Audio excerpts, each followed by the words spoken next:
அன்பானவர்கள் அனைவருக்கும் இனிமையான மகிழ்வான வணக்கங்கள். பெருமாளின் அனுகிரகத்தால் திருப்பாவை திருவம்பாவை இம்மார்கழி மாதம் 11ஆம் நாள் கேட்டுக்கொண்டிருக்கும் அனைத்து அன்பர்களின் வாழ்வில் மகிழ்ச்சி பொங்க ஆண்டவனை வேண்டிக் கொள்வோம்.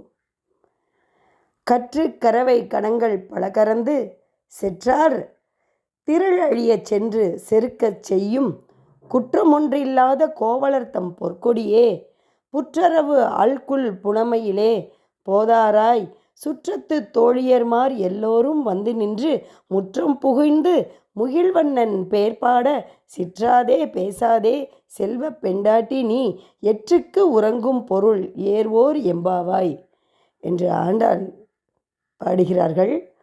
அந்த ஆண்டாள் நாச்சியார் என்ன சொல்கிறாங்கன்னு கேட்போமா? வாருங்கள். கன்றுகளை ஈன்று மிகுதியாக பால் சுரக்கும் பசு கூட்டங்களை கறப்பவர்களும் பகைவர்களின் பலம் அழிய அவர்களின் இருப்பிடத்திற்கே சென்று போர் புரியவர்களும் ஆன ஒரு குறையும் இல்லாத இடையவர்களின் குலத்தில் தோன்றிய தங்க கொடி போன்ற அழகிய வடிவுடைய பெண்ணே, தூங்கிட்டு இருக்கா அவ. தூங்குறவளை என்ன மாதிரி சொல்லி எழுப்புறாங்க பாருங்களேன். புற்றிலிருந்து வெளியே வந்து படமெடுக்கும் நாகத்தின் கழுத்துக்கு நிகரான மெல்லிடையும் கானகத்து மயிலை ஒத்த சாயலை கொண்டவளே, விழித்தெழுந்து வருவாயாக. ஊரிலுள்ள அனைத்து தோழியரையும் உறவினர்களையும் அழைத்து வந்து உன் வீட்டு முற்றத்தில் குழுமி கார்மேக நிற கண்ணனின் திருநாமங்களை போற்றி பாடியபடி உள்ளோம். செல்வத்தையும் பெண்மையையும் புனிதமாய் காப்பவளே, இதையெல்லாம் கேட்டு பேசாமல் அசையாமல் உறங்கிக் கொண்டிருக்கிறாயே, அர்த்தமற்ற இந்த உறக்கத்தினால் உனக்கு என்ன பலன் கிடைக்கப் போகிறது என்பதை நாங்கள் அறியோம். எழுந்து வா தங்கப்பெண்ணே, எழுந்து வா, பரந்தாமனை பாடி துதிப்போம் என்று உறங்கும் பெண்ணை எழுப்புகின்றனர் தோழியினர் கோதை நாச்சியாருடன். தூக்கத்தினால் என்ன பயனுங்க? தூங்க வேண்டியதாங்க. அளவுக்கு மீறின தூக்கம் ஆபத்தை விளைவிக்கும், அப்படித்தானேங்க? ஆனால் இந்த தூக்கம் என்பதை எதை குறிப்பிடுகிறார்கள் என்றால் மாயையை, நம் மனம் மாயையை தான் குறிப்பிடுகிறார்கள். அதை உணர்ந்து நாம் என்ன செய்ய வேண்டும்? எழுந்து இறைவனின் திருநாமத்தை பாட வேண்டும். இறைவனின் திருநாமத்தை சொல்ல சொல்ல சொல்ல சொல்ல நமக்கு என்னென்னா நம்மளுடைய புண்ணியம் கூடிக்கிட்டே போகுங்க. இதுக்கு எந்த காசு பணம் கொடுத்து எந்த கடையில் போய் வாங்க போகிறீங்க? கிடையவே கிடையாது. இறைநாமத்தை நீங்கள் ஜெபிக்க ஜெபிக்க ஜெபிக்க வாழ்வில் உங்களுக்கு ஒரு குறையுமே வரவே வராதுங்க. உங்களுக்கு தேவையானவை தேவையான நேரத்தில் உங்களை வந்தடையும் என்பது ஒரு நிதர்சனமான உண்மைங்க. அடுத்தது திருவம்பாவையில் மாணிக்கவாசகர் என்ன சொல்கிறாருன்னு பார்க்கலாமா? வாருங்கள்.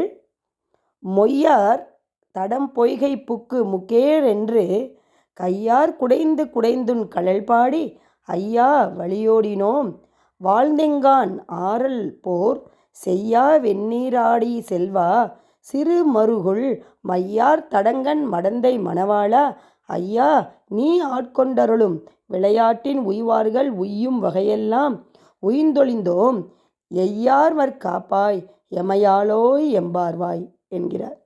நான் என்ன தப்பு செஞ்சாலும் சரி, உன்னைய மட்டும் மறக்காத ஒரு நிலை மட்டும் எனக்கு கொடு அண்ணாமலையாரே என்று நாம் கேட்க வேண்டும். இறைவனை மறந்தோம் என்றால் அவ்வளவுதாங்க, நம் வாழ்வில் நம் உயிரை மறந்ததற்கு சமங்க. நிறைந்த நெருப்பு போன்ற செந்நிறம் உடையவனே, வெண்மையான திருநீற்று பொடியில் மூழ்கியவனே, ஈசனே. நெருப்பு போன்ற இருக்கிறவர் எதை பூசியிருக்காரு? வெண்ணிறமான திருநீற்று பொடியில் மூழ்கினவனா? நெருப்பில் மூழ்கியிருக்காரு, திருநீற்றிலையும் மூழ்கியிருக்காரு. எதையோடு ஒரு ஒப்பீடு பாருங்களேன். ஈசபெருமானே, சிற்றிடையும் மை பொருந்திய பெரிய கண்களை உடைய உமையம்மனின் கணவனே, உன் அடியவர்களாகிய நாங்கள் வண்டுகள் மொய்க்கும் மலர்களை கொண்டு குளத்தில் முகேரென்று சப்தம் எழுப்பி குதித்து தண்ணீரை குடைந்து நீந்தியபடி உன் திருவடிகளை எண்ணி பாடினோம். வழி வழியாக இந்த பாவை நோன்பை நிறைவேற்றி நாங்கள் வருவதை நீ அறிவாய் அல்லவா? எம் தலைவனே, நீ எங்களை அடிமை கொண்டாளுகின்ற திருவிளையாட்டினால் துன்பத்தினின்று நீங்கி இன்பத்தை பெறுபவர்கள். அவற்றை பெறும் வகைகளையெல்லாம் யாங்களும் படிமுறையில் பெற்றுவிட்டோம்.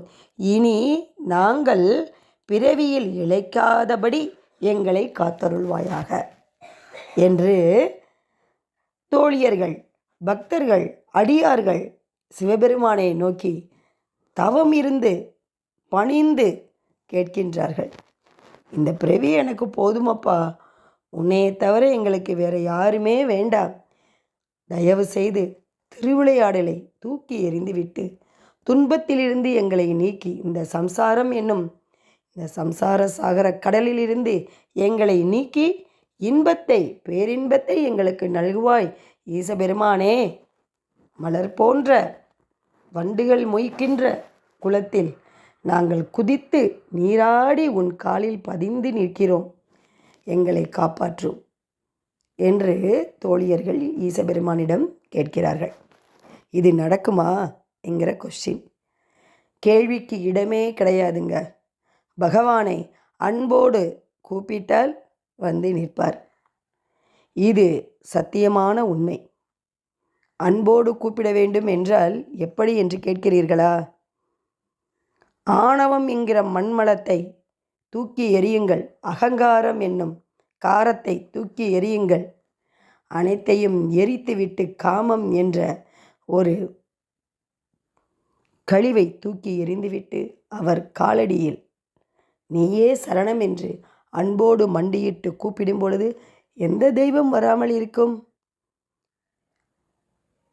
நெருப்புமாக, நீருமாக, மழையுமாக, விண்ணுமாக இருக்கக்கூடிய பகவான் இம்மண்ணில் வந்து நம்மை வீட்டருகில் வந்து நிற்பார் அந்த பிரம்மமுகூர்த்தத்தில். அதனால்தான் மார்கழி மாதத்தில் தயவு கூர்ந்து அனைவரும் பிரம்மமுகூர்த்தத்தில் எழுந்திருத்து அந்த பகவானின் நாமத்தை கூறுங்கள் என்று ஆண்டாளும் கோதை பிராட்டியாரும் இருவரும் ஒருவர்தான். மாணிக்க வாசகரும் அடித்து தன்னை அடித்து கொண்டு சொல்கிறார்கள், படித்து படித்து சொல்கிறார்கள், பாடி பாடி சொல்கிறார்கள். இதை நாம் கேட்டோம் என்றால் மாணிக்க வாசகருக்கும் கோதை நாச்சியாருக்கும் கிடைத்த நற்கதி நமக்கும் கண்டிப்பாக கிடைக்கும் என்று கூறி, ஓம் நமோ நாராயணாய நமக, ஓம் நமோ நாராயணாய நமக, ஓம் நமோ நாராயணாய நமக. திருச்சிற்றம்பலம். தென்னாட்டுடைய சிவனே போற்றி, எந்நாட்டவர்க்கும் என் இறைவா போற்றி போற்றி. ஓம் நமச்சிவாய, ஓம் நமச்சிவாய, ஓம் நமசிவாய.